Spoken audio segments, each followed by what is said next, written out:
अगर आप कुछ पढ़ रहे हैं और पढ़े हुए कंटेंट को अगर आप समराइज नहीं कर रहे हैं तो मेरा ये कहना है that you are wasting your time. Read, summarise, revise और मेमोराइज। अगर आप ये नहीं कर रहे हैं तो मुझे लगता है कि आप कहीं ना कहीं खुद का टाइम वेस्ट कर रहे हैं। हर दिन ये आपको पता होना चाहिए कि भाई जिंदगी में पढ़ाई सब कुछ नहीं है। पढ़ के आगे वही निकलेंगे जिन्होंने पढ़ाई को सब कुछ ना माना। जिस भी चीज को आप जिंदगी में सब कुछ मान लेते हैं वही चीज आपसे धोखा कर देगी।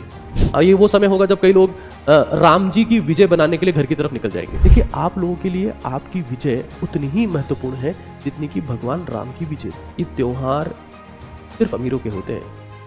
गरीब के घर में खुशियां उसी दिन आती है जब उनका कोई लाडला, उनकी कोई लाडली जिंदगी में सफल होकर घर लौटती है। तो एजुकेशन एक पावर है।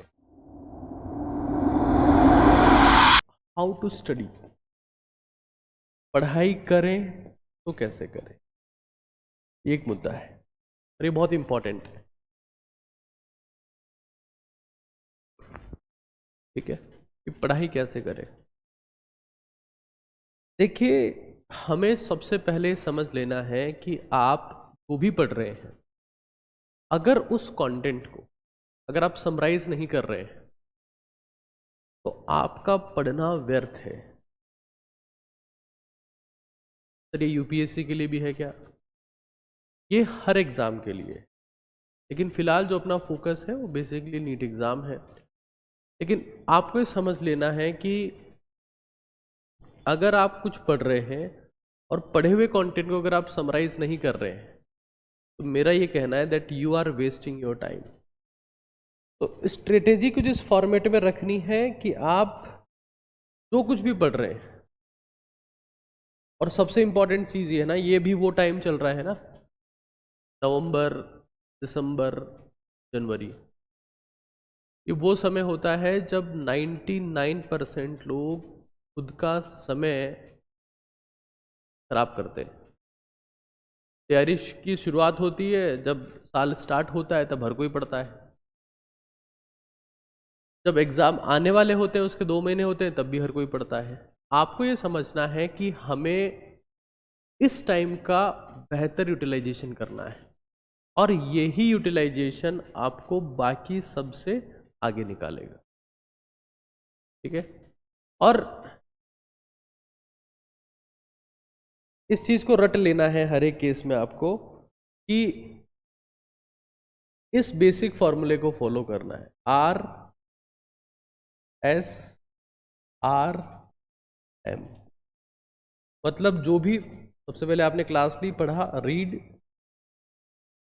रीड किया उसको प्रॉपर फॉर्मेट में, फिर उसको समराइज किया, क्लास लेके जो आपने कंटेंट पढ़ा है उसको आपने समराइज किया, फिर आपने उस कंटेंट को थोड़ा और रिवाइज किया। रिवाइज करने से वो आपको याद हो गया और याद होने के बाद वो दिमाग हर वक्त वो दिमाग में वो कंटेंट आपके घूमना चाहिए, जिसको हम लोग बोलते हैं मेमोराइज। मतलब इस तरीके से आपको चीज़ें प्रोसेस करनी है। RSRM, रीड, समराइज, रिवाइज और मेमोराइज, ये बहुत मस्ट है। अगर आप ये नहीं कर रहे हैं तो मुझे लगता है कि आप कहीं ना कहीं खुद का टाइम वेस्ट कर रहे हैं। अगर आपका कंटेंट समराइज नहीं है तो आप हमेशा कंफ्यूज रहने वाले हैं, ये अपने दिमाग में सेट कर लें। इवन कोशिश ये करें कि मिनिमम कंटेंट, कई लोग बस कॉपियां भरते रहते हैं, भरते रहते हैं। मैं हमेशा कहता रहा हूं कि आपका सिलेक्शन सिर्फ इसी बात के ऊपर डिपेंड करता है कि आपने सिलेक्शन के लिए रिवीजन कितनी बार किया। इस बात के ऊपर डिपेंड नहीं करता कि आपने कितनी बुक्स पढ़ी है या कितनी बुक सॉल्व की है या कितने रिसोर्सेज का इस्तेमाल किया है। ये हमें बहुत लिमिटेड रखना है। Books must be very limited, revision आपका ज़्यादा से ज़्यादा होना चाहिए और जो भी पढ़ रहे हो वो समराइज होना ज़रूरी है। और अगर ये नहीं कर पा रहे हैं तो फिर अपन कहीं ना कहीं गलत ट्रैक पे चल रहे हैं। हमें इस चीज को रट लेना है। RSRM, read, summarise, revise, memorise. This is very important. If you are not doing this then आप बहुत गलत ट्रैक पे हैं भाई। और एक और चीज, हर दिन ये आपको पता होना चाहिए कि भाई जिंदगी में पढ़ाई सब कुछ नहीं है। ये दिमाग में सेट रहे, पढ़ के आगे वही निकलेंगे जिन्होंने पढ़ाई को सब कुछ ना माना। जिस भी चीज को आप जिंदगी में सब कुछ मान लेते हैं वही चीज आपसे धोखा कर देगी।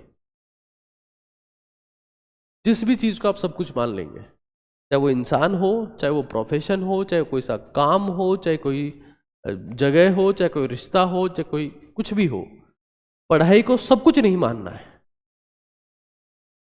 मैं ये भी नहीं कह रहा कि पढ़ाई को कुछ नहीं मानना है, लेकिन सब कुछ नहीं मानना है। अभी जैसे एक बच्चा मुझे कह रहा था कि सर मैं डिप्रेशन में हूं, तो भाई मैं कल कह रहा था कि डिप्रेशन को और एंग्जाइटी को, ये स्ट्रेस को और एंग्जाइटी को दुनिया की कोई दवा मिटा नहीं सकती।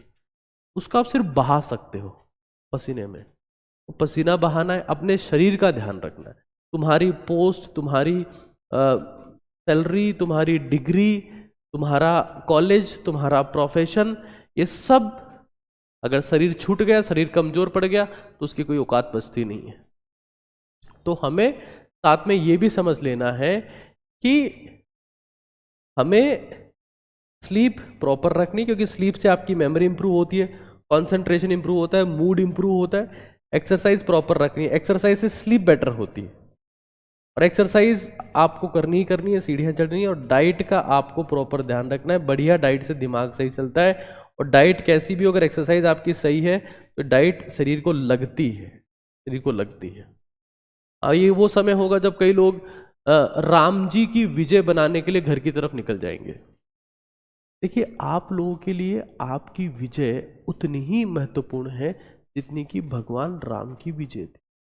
अगर आपको गलतफहमी है कि भगवान राम की विजय सब कुछ थी और हम घर पे जाके सेलिब्रेट कर रहे हैं, चाहे हो जो हो, हम चाहे हारें, चाहे हम जिए, चाहे मरे, हमारा प्रोफेशन चाहे जो भी हो, लेकिन बस हम भगवान राम के लिए समर्पित हैं।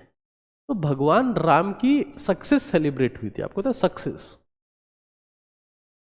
हमें यह समझ लेना है कि हमारी सक्सेस भी उतनी ही महत्वपूर्ण है जितनी भगवान श्री राम की थी, और यही उनकी सच्ची भक्ति है। 20 दिन पहले जाके घर पर बैठ गए तो तुमसे कुछ होने वाला नहीं है, ये मेरे से लिखवा लो।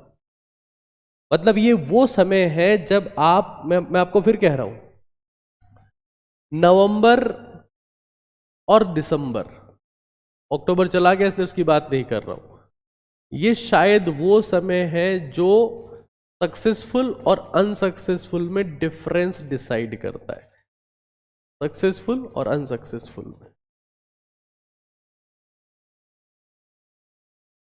अगर आप ये चीज एडजस्ट नहीं कर सकते, आप ये नहीं समझ रहे कि भाई हमें हमारी जिंदगी में, हमारे घर में दिवाली तभी मनेगी जब हम कुछ कर लेंगे, ये हमें दिमाग में सेट कर लेना है। ये आपको याद रहे कि त्योहार सिर्फ अमीरों के होते हैं।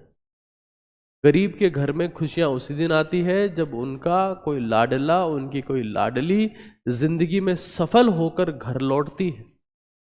लेकिन हम क्या करेंगे, हम लोग इतने निकम्मे हैं।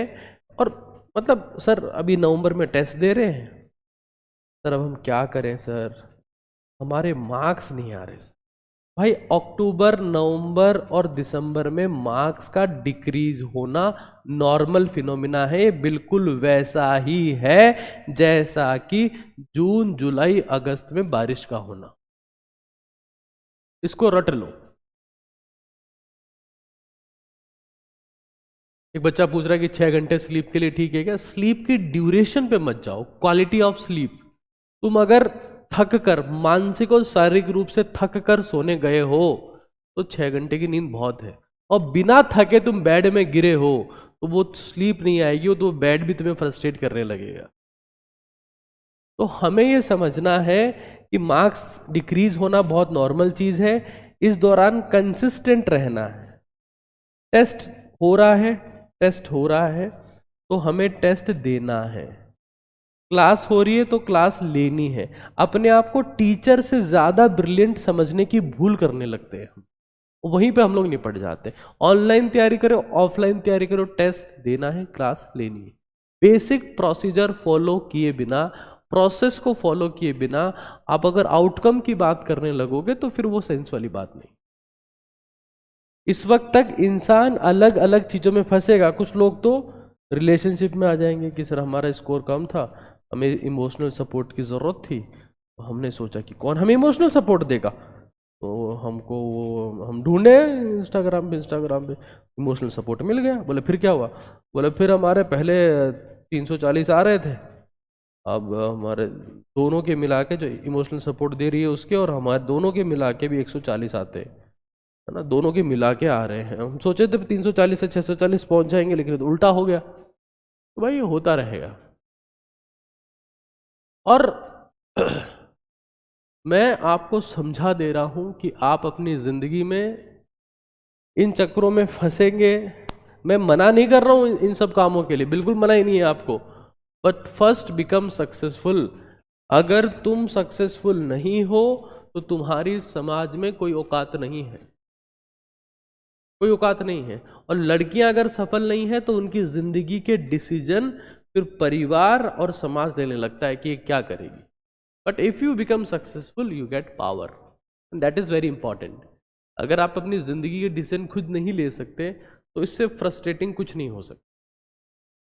तो एजुकेशन एक पावर है, education is a power. Once you understand this that you have to become successful at any cost, it is primary aspect. शुरू हो गए और पता ही नहीं कि क्यों पढ़ रहे हैं। अब तुम्हारे पेरेंट्स ने अगर तुम्हारे ऊपर ट्रस्ट करके तुम्हें कोई चीज करने को बोला और तुमने वो शिद्दत से नहीं करी, तो उस केस में फिर क्या होगा? तुम्हारी जिंदगी के सारे डिसीजन वो अपने हिसाब से लेने लगेंगे। तो रट लो इस चीज को।